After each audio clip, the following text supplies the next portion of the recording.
Assalamualaikum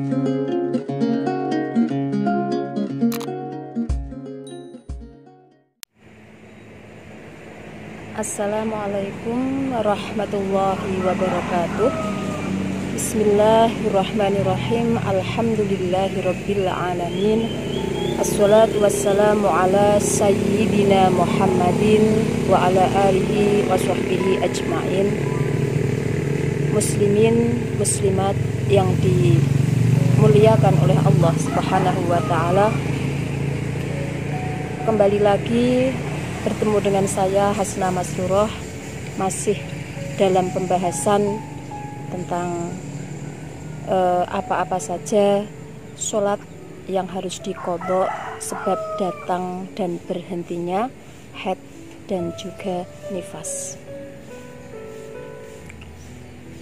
Alhamdulillah, pada pagi hari ini kita masih diberi kesehatan sehingga kita masih bisa melakukan hal-hal yang bermanfaat untuk kebaikan kita bersama. Baiklah, langsung saja sekarang kita akan mempelajari tentang sholat yang harus diqodho sebab datang dan berhentinya haid dan nifas. Bagi seorang wanita yang mengalami haid atau nifas, ada hal yang harus diperhatikan, yaitu masalah qodho sholat. Dalam istilah fikih, haid dan nifas ini termasuk mawani'us sholah. Mawani'us sholah itu apa? Yaitu sesuatu yang mencegah dilakukannya sholat, atau sesuatu yang mana seseorang tidak diperbolehkan untuk melakukan sholat. Dan sholat yang ditinggalkan selama masa haid atau nifas itu hukumnya haram untuk diqodho. Namun demikian bukan berarti ia bebas total dari beban qodho sholat. Secara ringkas dapat dijelaskan bahwa datangnya mani'us sholah itu akan mengakibatkan hutang sholat. Saat maneknya hilang harus diqodho. Ketentuannya adalah bila mana datangnya manek atau perkara yang mencegah sholat itu berada di dalam ruang waktu sholat dan telah melewati jarak waktu yang sekiranya cukup digunakan untuk melakukan sholat tersebut, sementara ia belum melakukan atau belum melaksanakan hal ini apabila ia tidak mengalami dawamul hadas atau orang yang selalu mengeluarkan hadas. Kalau ia termasuk dawamul hadas, orang yang senantiasa hadas, maka kewajiban qodho itu disyaratkan datangnya manek tersebut telah melewati jarak waktu yang cukup digunakan sholat dan bersuci. Dan yang harus diqodhoi adalah sholat yang belum sempat dikerjakan saat datangnya manek saja, tidak dengan sholat sebelum atau sesudahnya, meskipun kedua sholat tersebut bisa dijamak. Kemudian masalah hilangnya manek juga tidak lepas dari kemungkinan adanya sholat yang harus diqodho, yaitu jika hilangnya manek ini masih berada dalam waktu sholat yang minimal masih muat digunakan untuk melakukan takbiratul ihram atau mengucapkan lafaz Allahu Akbar, namun sholat tersebut tidak mungkin untuk dilaksanakan di dalam waktunya. Bila masih mungkin maka harus dilakukan pada waktu itu atau sholat ada.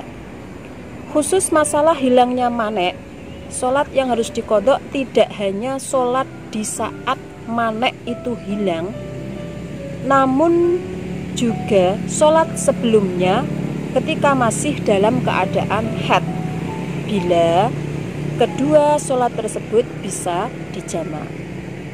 Sedangkan sholat yang bisa dijamak adalah sholat duhur dengan asar, maghrib dengan isya. Dengan demikian dapat dipastikan bahwa sholat sebelum hilangnya manek ikut diqodhoi bersama sholat saat hilangnya manek apabila manek tersebut hilang di waktu asar dan isya saja. Pada intinya, ketika mawani usolat itu datang atau perkara yang mencegah sholat atau bisa dikatakan ja'al manek datangnya perkara yang mencegah sholat itu, seseorang belum melakukan sholat asar, maka yang diqodhok hanya sholat asar saja. Intinya seperti itu ketika ja'al manek, datangnya manek saja. Namun berbeda dengan zalal manek, ketika zalal manek atau perkara yang mencegah sholat itu hilang atau berhenti pas di waktu sholat yang bisa dijamak, maka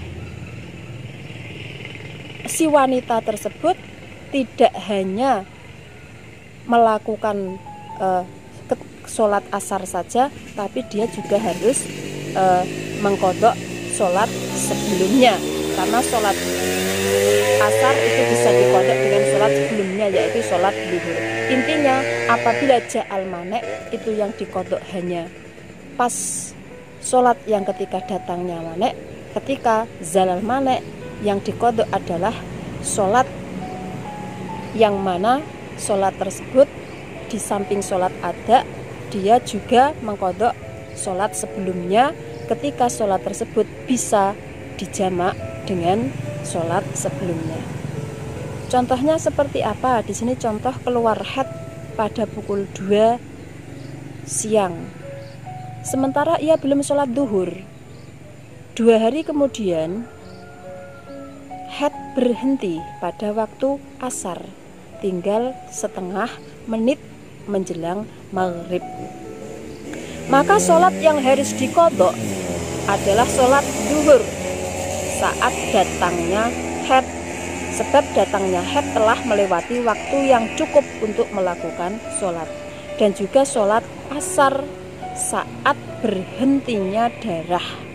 Di samping sholat asar, dia juga melakukan sholat duhur sebelumnya asar. Karena apa? Karena kedua sholat itu bisa dijamak, dan saat berhentinya haid masih ada waktu yang cukup untuk digunakan melakukan takbiratul ihram. Contoh yang kedua, keluar haid pada pukul 9 malam, sementara ia belum melakukan sholat isya. 5 hari kemudian haidnya berhenti pada waktu subuh.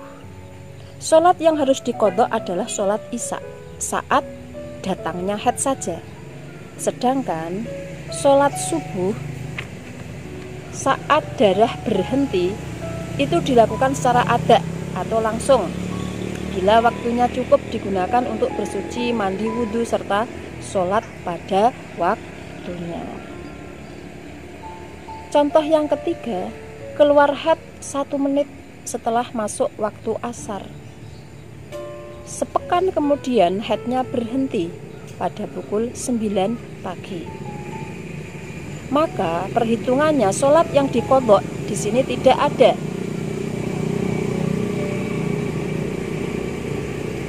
Karena dia sudah melakukan sholat baru dia haid. Sebab saat datangnya haid meskipun telah masuk waktu asar, namun belum melewati waktu yang cukup digunakan sholat, sementara saat berhentinya haid terjadi di luar waktu sholat.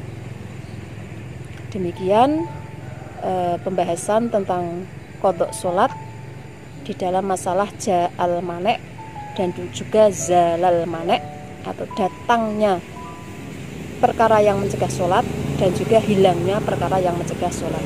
Pada intinya ketika ja'al manek, ketika datangnya haid dan dia belum melakukan sholat, maka yang harus diqodhok hanya pas sholat yang dia tinggalkan saja. Berbeda dengan zalal manek, apabila zalal manek di situ berhentinya pada sholat yang bisa dijamak dengan sholat sebelumnya, maka selain dia sholat ada, dia juga mengqodhok sholat sebelumnya. Semoga bermanfaat. Saya Hasna Masrurah, mohon maaf apabila banyak kesalahan. Wallahu a'lam bishawab. Wassalamualaikum warahmatullahi wabarakatuh. Ampun supaya like, komen, ugi subscribe.